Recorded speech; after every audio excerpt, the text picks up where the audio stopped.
My dear friends, same one day है। मैं आपको बताना चाहूंगा, आपके रोंगटे खड़े हो जाएंगे। 1983 में इंडिया वर्ल्ड कप जीता। देखो आप सुनो मजेदार बात, याद है आपको? अभी वर्ल्ड कप चल रहा है। 1983 में इंडिया ने वेस्ट इंडीज को हरा दिया। घटना सुनिए, मजा आएगा। वेस्ट इंडीज 74 का वर्ल्ड कप जीता, 79 का जीता। क्लाइव लॉयड की फिलॉसफी अलग थी, जो कैप्टन था वेस्ट इंडीज के। उसकी फिलॉसफी में ऑलराउंडर शब्द नहीं था। 5 बल्लेबाज, 5 गेंदबाज, 1 कीपर, 11 की टीम। बल्लेबाज को गेंद करने नहीं आती थी, गेंदबाज को बल्ला पकड़ने नहीं आता था। लेकिन इस फिलॉसफी से उसने 20 साल रूल किया क्रिकेट को। 74 में जीते, 79 में जीते, 83 में वर्ल्ड कप का फाइनल चल रहा है और India score 183। India score 183 my dear friends. और रिचर्ड आया बैटिंग करने, उसने 13 गेंदें खेली, 8 चौके मारे, कपिल शर्मा को मारे, रॉजर बिन्नी को मारे, हिला दिया। 183 है ही क्या, तो खत्म करो, घर जाओ। और कपिल देव ने रिचर्ड का कैच पकड़ा, मैच पलट गया। वेस्ट इंडीज 139 पे ऑल आउट। वेस्ट इंडीज को साला समझ ही नहीं आया हुआ क्या। उनको ऐसा लगा कि बंदर शेर को चांटा मार के पेड़ पे चढ़ गया। वेस्ट इंडीज वर्ल्ड कप हारा, इंडिया घर आ गया। मजा देखो, वेस्ट इंडीज ने बीसीसीआई से रिक्वेस्ट किया कि हमको इंडिया के साथ वनडे और टेस्ट सीरीज खेलनी है। बीसीसीआई ने एक्सेप्ट कर लिया, बेवकूफों ने। आ बैल, मुझे मार और रख के मार। वेस्ट इंडीज की टीम के मैक्सिमम प्लेयर कभी जो इंडिया आते ही नहीं थे कि इनके पास क्या जाके खेलना है, बच्चों को क्या मारे। सारे लोग वेस्ट इंडीज के इंडिया आ गए। 6 वनडे हुए जनाब पहले। वेस्ट इंडीज जीता 6-0। वेस्ट इंडीज जीता 6, इंडिया जीता 150 रन से वनडे हराया इन्होंने अपने को, 150 रन से। और जो स्कोर कार्ड होता था उसमें सिर्फ लिखा होता था catch keeper bowled Malcolm Marshall, catch Dujon bowled Malcolm Marshall, catch Dujon bowled Malcolm Marshall, यही होता था। अब कहानियां खत्म नहीं हुई। 6 टेस्ट मैच भी हैं साला इसके बाद, 6 टेस्ट भी हैं। पहला टेस्ट मैच वेस्ट इंडीज 3.5 दिन में जीता, इनिंग और 250 रन से। तो कैसे ही चला, जिससे जीता उसने तो पेल दिया साला, घर में घुस के मारा। 6-0 से वनडे हराया। पहला मैच 3.5 दिन में खत्म हो गया और मेलकम मार्शल ने 12 विकेट लिए, 8 बोल्ड मारे साले ने। उसका गेंद नहीं दिखता किसी को। दूसरे मैच से पहले कलाकारी हुई, मनोवैज्ञानिक बुलाए गए और काउंसलिंग सेशन हुआ सुनील गावस्कर का। सुनील गावस्कर का काउंसलिंग सेशन हो रहा है और सुनील गावस्कर का काउंसलिंग सेशन में बोल रहा है एक लीडर कि if Malcolm Marshall is the best player, you is the best, you are the best batsman. अगर मेलकम मार्शल दुनिया के सबसे खतरनाक गेंदबाज हैं तो तुम दुनिया के सबसे खतरनाक बल्लेबाज हो। Change your attitude from defence to attack, what you are doing. Gavaskar को तो ऐसा लगा जैसे जामवंत ने हनुमान जी को याद दिला दिया हो शक्तियां। सेकंड मैच फिरोज शाह कोटला, सट्टेबाज बोलते थे 3 दिन में खत्म हो जाएगा रे। तो वेस्ट इंडीज ने टॉस जीता और इंडिया को बैटिंग करने को दिया। जाओ, मेलकम मार्शल के सामने सुनील गावस्कर। मैं आपको बताना चाहूंगा, पहले ओवर में गावस्कर ने मार्शल को 4 चौके मारे, 4-4 पहले ओवर में। और लंच तक गावस्कर ने 107 किए नॉट आउट। लंच से पहले Gavaskar score 107 against West Indies. एक चीज बदल गया, एटीट्यूड माय डिफरेंस।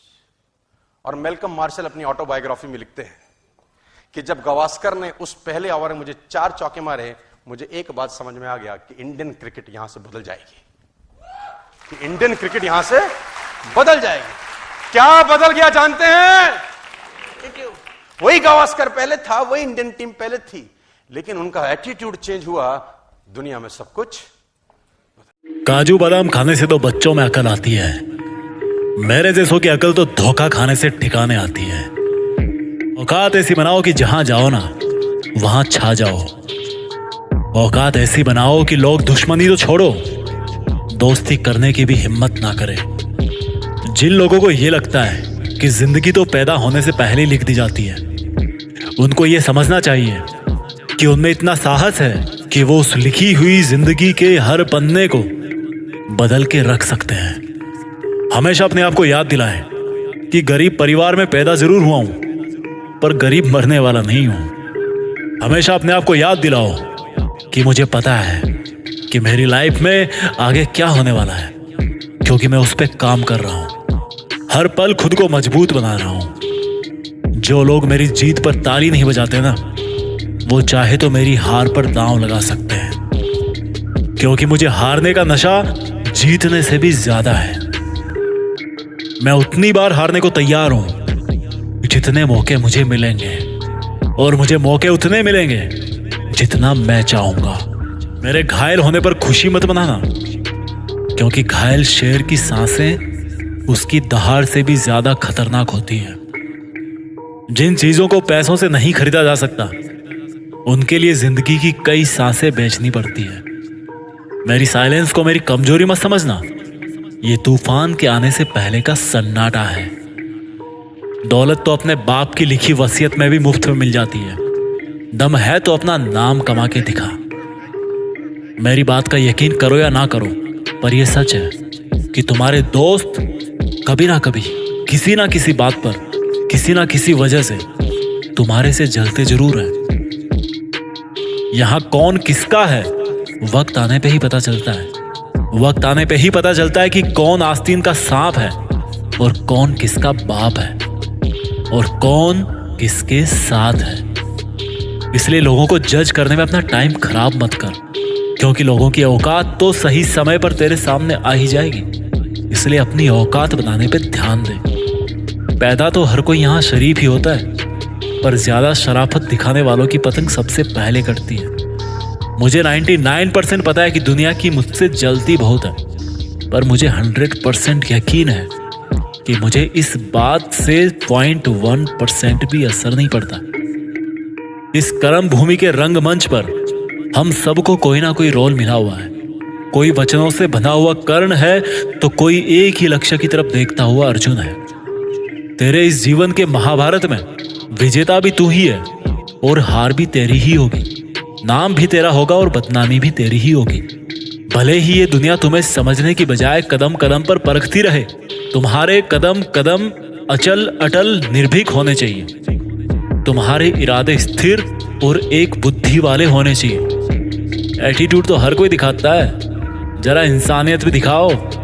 बिना किसी स्वार्थ के कभी तो किसी की हेल्प कर जाओ। जो लोग तुम्हें भाव नहीं देते ना, वो उतने बड़े नहीं है जितना उनको लगता है, या जितना बड़ा होने का वो दिखावा करते हैं। तू दिखावा मत करना, केवल अपना काम करना। जब नेगेटिव लोगों की नेगेटिविटी का तुम पर कोई असर नहीं होगा, तो दूसरे लोगों को तुम्हारे बारे में नेगेटिव बातें बोलेंगे। लेकिन हमेशा इस नेगेटिव लेवल से ऊपर ही रहना है। कोई कुछ भी बोलता है तो उसको बोलने देना, क्योंकि वो वही बोलेगा जो वो कर सकता है या जो वो नहीं कर सकता। तू क्या कर सकता है और क्या नहीं कर सकता, ये तेरे से बेहतर और कौन जान सकता है। अब आ गया हूं अपनी औकात पे तो मेरा रोल बदल जाएगा। जिद्दी हूं पूरा, अब ये माहौल बदल जाएगा।